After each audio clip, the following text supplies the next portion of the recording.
Hello दोस्तों, आप लोग कैसे हैं। आशा करता हूं कि आप लोग अच्छे होंगे और मस्त होंगे। मैं क्लास 9th का फिजिक्स पढ़ा रहा था, जिसके अंतर्गत ग्रेविटेशन यानी गुरुत्वाकर्षण चैप्टर स्टार्ट किया था।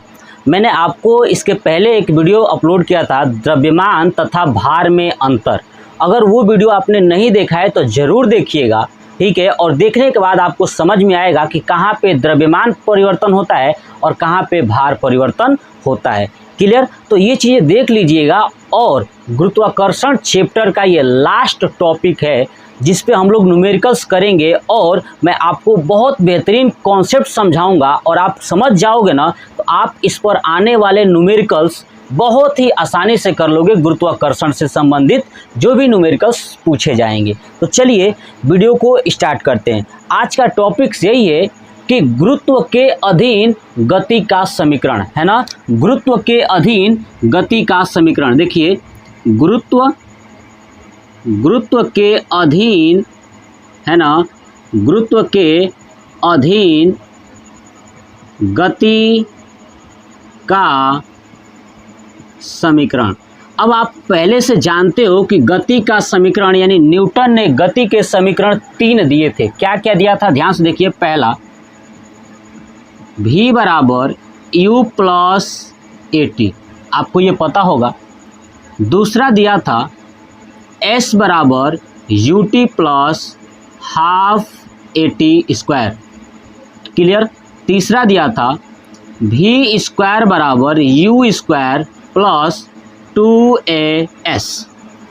ये जो गति का जो समीकरण न्यूटन ने दिया था ना 3, ये किस प्रकार की गति के लिए था, तो ध्यान रखिए ये क्षैतिज गति के लिए था। यानी पृथ्वी के ऊपर अगर कोई वस्तु क्षैतिज गति करती है, ध्यान सुनिए, क्षैतिज, जैसे गाड़ी हुई चलती है, हम लोग चलते हैं, ये क्षैतिज गति है। तो जो उस गति के लिए ये वाला फार्मूला यूज किया जाता है जब पृथ्वी के ऊपर क्षैतिज चलती है।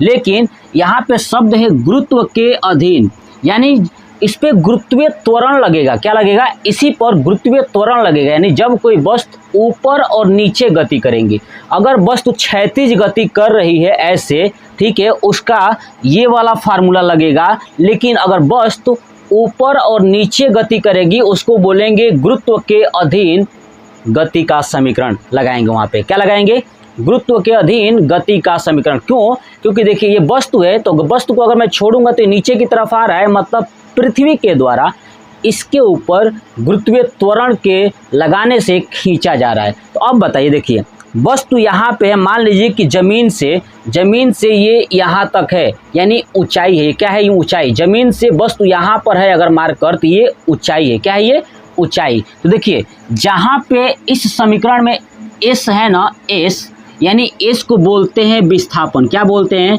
विस्थापन। तो जहाँ पे ये समीकरण में एस है, वहाँ एस के बदले एच लगा देंगे। एच क्या है, तो ऊंचाई।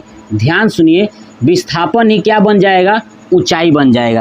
यानी जब कोई वस्तु क्षैतिज गति कर रही थी तो एस विस्थापन था, और जब ये ऊर्ध्वाधर गति करेगी तो यही एस एच में बदल जाएगा, नहीं हो जाएगा ऊंचाई। क्लियर। अब चलिए और देखिए, यहाँ पे आपको जहाँ पे ए दिख रहा है ना, ए क्या है, तो त्वरण। क्या है, त्वरण। लेकिन यही ए बदल जाएगा जी में। किस में बदल जाएगा, ए बदल जाएगा जी में। और जी क्या है, गुरुत्वीय त्वरण। क्या है, गुरुत्वीय त्वरण। याद रखिएगा, जी क्या है, गुरुत्वीय त्वरण। तो जो जी है ना, वो मतलब कि जो ए है वो जी में बदल जाएगा गुरुत्वीय त्वरण में।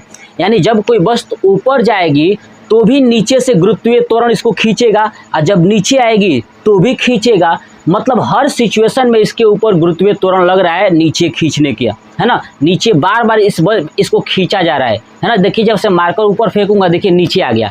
क्यों आया, क्योंकि नीचे गुरुत्वीय त्वरण ने इसको खींच लिया। ऐसे अगर मान लीजिए कि मैं फेंकूँ ना, डायरेक्ट छोड़ूँ, तो भी नीचे आएगा। क्यों आया, क्योंकि गुरुत्वीय त्वरण खींच लिया। तो यही त्वरण ए के बराबर क्या हो जाएगा, जी। अब सबसे इंपॉर्टेंट बात तो सुनिएगा ध्यान से। यदि कोई वस्तु ऊपर की ओर फेंकी जाए, कहाँ फेंकी जाए, ऊपर की ओर। देखिए मैं लिख देता हूँ, ऊपर की ओर फेंकी जाए, है ना। या वस्तु को नीचे की ओर गिराया जाए। कहाँ, नीचे की ओर गिराया जाए। देखिए यदि कोई वस्तु है, वस्तु को दो ही कंडीशन तो हो सकता है, या तो मैं नीचे से ऊपर फेंकूं या ऊपर से गिराऊं, दो ही कंडीशन होगा ना। तो देखिए जब वस्तु को नीचे से ऊपर फेंकेंगे तो बताइए, नीचे से ऊपर फेंकेंगे तो नीचे क्या लगाएंगे, बेग लगाएंगे कि नहीं, तेज फेंकने के लिए बेग लगाएंगे, ऊपर की तरफ क्या लगाएंगे, बेग। तो बेग लगाएंगे तो ध्यान सुनिए, जहाँ ये यू है, यू को बोलते हैं प्रारंभिक वेग। क्या बोलते हैं, प्रारंभिक वेग। यू को क्या बोलते हैं, प्रारंभिक वेग यानी इनिशियल वेलोसिटी। और जहाँ भी है उसको बोलते हैं अंतिम वेग। क्या बोलते हैं, अंतिम वेग यानी फाइनल वेलोसिटी। ठीक है, और जहाँ मैंने बताया था एस है उसको बोलते हैं विस्थापन। वो किस में बदल जाएगा, ऊंचाई में बदल जाएगा, क्योंकि जब वस्तु क्षैतिज नहीं गति कर रही है, जब ऊर्ध्वाधर गति करेगी तो ये विस्थापन ही क्या कहलाएगा, ऊंचाई कहलाएगा। और जो त्वरण है क्षैतिज में जो ए लग रहा था, अब गुरुत्वीय त्वरण काम करेगा यानी ए बराबर जी। अब आपके पास एक चीज़ और बचा है टी।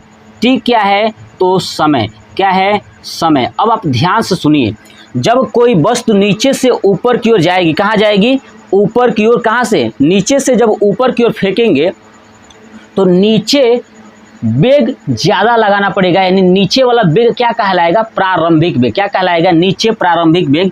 जब नीचे से फेंकेंगे तो u होगा, ठीक है, और u का मान कुछ ना कुछ होगा, यानी आप कितना तेज फेंक रहे हो वो u का मान होगा। लेकिन बताइए जब नीचे से ऊपर जाएगा तो कहीं ना कहीं जाके ये रुकेगा, और रुकने के बाद पुनः कहाँ आएगा, नीचे। तो ऊपर अंतिम वेग जो है कि 0 हो जाएगा। क्या हो जाएगा, 0। यानी जब भी आपसे क्वेश्चंस कहा जाए कि एक वस्तु को नीचे से ऊपर की ओर फेंका जाता है, ठीक है, तो मतलब समझिए कि u का मान दिया होगा, ठीक है, और v का मान ऑटोमेटिक 0 हो जाएगा, क्योंकि फेंकने के बाद ऊपर जाके रुक जाएगी तो v का मान 0। अब दूसरा चीज़ समझते हैं। अब नीचे की ओर अगर गिराया जाए, क्या किया जाए, नीचे की ओर गिराया जाए। देखिए नीचे की ओर, अब देखिए नीचे की ओर मैंने मार्कर गिराया, क्या किया, नीचे की ओर अगर मैंने ये मार्कर गिराया तो देखिए यहाँ हाथ में पकड़ा हूँ, देखिए मैं कोई भी धक्का नहीं दूंगा, बस छोड़ दूंगा। देखिए ये प्रारंभिक वेग था और लास्ट में जाके क्या हो गया, अंतिम वेग। यानी प्रारंभ में मैंने क्या किया, छोड़ दिया। तो ये प्रारंभिक वेग क्या होगा, यानी u का मान हमेशा 0 होगा। क्या होगा, 0। और अंतिम वेग कुछ न कुछ होगा। क्या होगा, कुछ न कुछ होगा। ये निकाला जाएगा, ये क्वेश्चन में कहा रहेगा। क्लियर। अब समझिए, अब आपको समझ में आएगा कि जब वस्तु कहाँ से, नीचे से ऊपर की ओर फेंका जाए तो क्या करना है, u का मान कुछ दिया होगा और v का मान 0 रखना है। क्लियर। जब वस्तु को ऊपर से गिराया जाए तो u का मान 0 रखना है और v का मान क्या करना है, कुछ न कुछ आएगा। अब सबसे इम्पोर्टेंट एक बात देखिए, जब वस्तु को, ध्यान सुनिए, जब वस्तु को मैंने नीचे से ऊपर फेंका तो बताइए पृथ्वी के द्वारा इस वस्तु को खींचा जा रहा है कि नहीं खींचा जा रहा है, सोच के देखिए। यानी जब इस वस्तु को ऊपर फेंकूंगा, देखिए पूरा नीचे आ गया, इसका मतलब पृथ्वी क्या करिए, उसको खींच रही है। हम लगाए हैं बल ऊपर की तरफ, अब पृथ्वी खींच रही है नीचे की तरफ। यानी जो g का मान होगा, ध्यान सुनिए, यानी a बराबर जो g रखोगे ना, वो -g रखोगे। क्या रखोगे, -g। यानी जब हम फेंकेंगे वस्तु को ऊपर की तरफ, वस्तु कहाँ आ रही है, नीचे की तरफ। हम फेंक रहे हैं ऊपर लेकिन आ रहा है नीचे, इसका मतलब कि ये माइनस में होगा। क्या होगा, गुरुत्वीय त्वरण माइनस में होगा। हमेशा ये पॉइंट याद रखिएगा कि गुरुत्वीय त्वरण किस में रखेंगे, माइनस में। लेकिन एक बात बताइए, अगर वस्तु को मैं ऊपर से ही गिराऊं, देखिए ना, ऊपर से गिरा रहा हूं तो जितना ये तेज आएगा और गुरुत्वीय त्वरण और भी खींचेगा, तो बताइए वेग बढ़ जाएगा कि नहीं बढ़ जाएगा, यानी गुरुत्वीय त्वरण बढ़ जाएगा। देख रहे हैं ना, गुरुत्वीय त्वरण क्या हो रहा है, बढ़ जा रहा है। ठीक है, जैसे यहाँ पे मान लीजिए कि देखिए 0 था, अब मैं छोड़ूंगा तो देखिए आएगा तेज, यानी गुरुत्वीय त्वरण तेज खींच रहा है, कम नहीं हो रहा है, तेज खींच रहा है। इसलिए यहाँ पे जो g का मान रखेंगे ना, वो ध्यान रखिएगा +g रखेंगे। क्या रखेंगे, +g रखेंगे। तो मतलब हमारा फार्मूला बन के तैयार हो चुका है कि जहाँ s है वहाँ पे h रखिएगा, जहाँ a है वहाँ पे g रखेंगे। कब +g रखना है, कब -g रखना है, तो मैंने आपको समझाया कि जब वस्तु नीचे से ऊपर की ओर जाएगी तो -g रखिएगा, और जब ऊपर से नीचे की तरफ आएगी तो +g रखिएगा। अब इसका हम लोग फार्मूला बना लेते हैं। u क्या है, प्रारंभिक वेग, मैं लिख भी देता हूँ, क्या है प्रारंभिक वेग, v क्या है अंतिम वेग, टी क्या है, समय। अब चलिए इसका फार्मूला मैं बना देता हूँ। जब वस्तु ऊपर की ओर फेंकी जाए, कहाँ फेंकी जाए, ऊपर की ओर। जब ऊपर की ओर फेंकी जाएगी तो जो 3 समीकरण है कैसे बनेंगे, तो ध्यान सुनिए।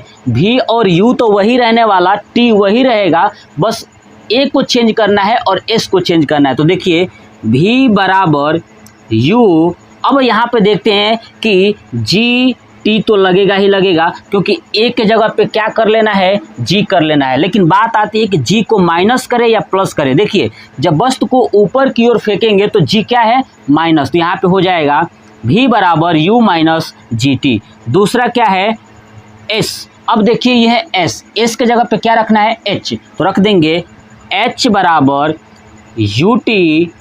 अब 1/2, अब देखिए जहाँ a है वहाँ पे क्या रखेंगे, g, तो रख दिया g टी स्क्वायर। अब समझिए जब ऊपर की ओर जा रहा है तो माइनस लगाना है, तो माइनस लगा दूंगा। जब g के जगह पे माइनस रखूंगा तो यहाँ पे गुणा होकर भी क्या हो जाएगा, माइनस हो जाएगा।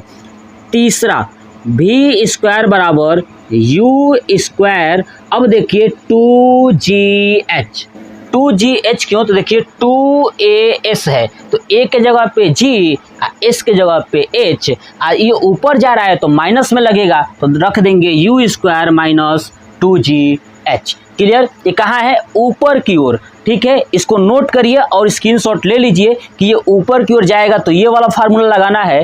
क्लियर, चलिए अब देखते हैं कि नीचे की ओर जाएगा। यहाँ पे लिख देता हूँ नीचे की ओर, है ना, कहाँ, नीचे की ओर। जब नीचे की ओर वस्तु आएगी तो कुछ नहीं करना है, ये प्लस में लगा देना है, ये हमारा फार्मूला तैयार हो जाएगा।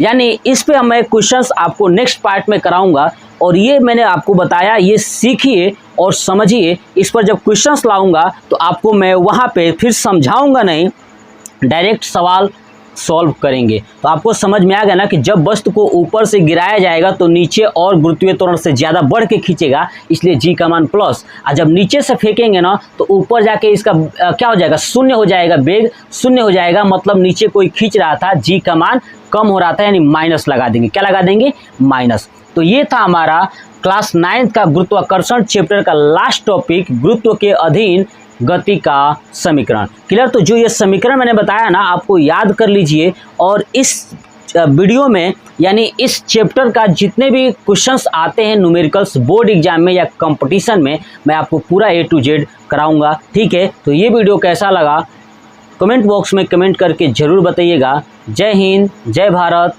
वंदे मातरम।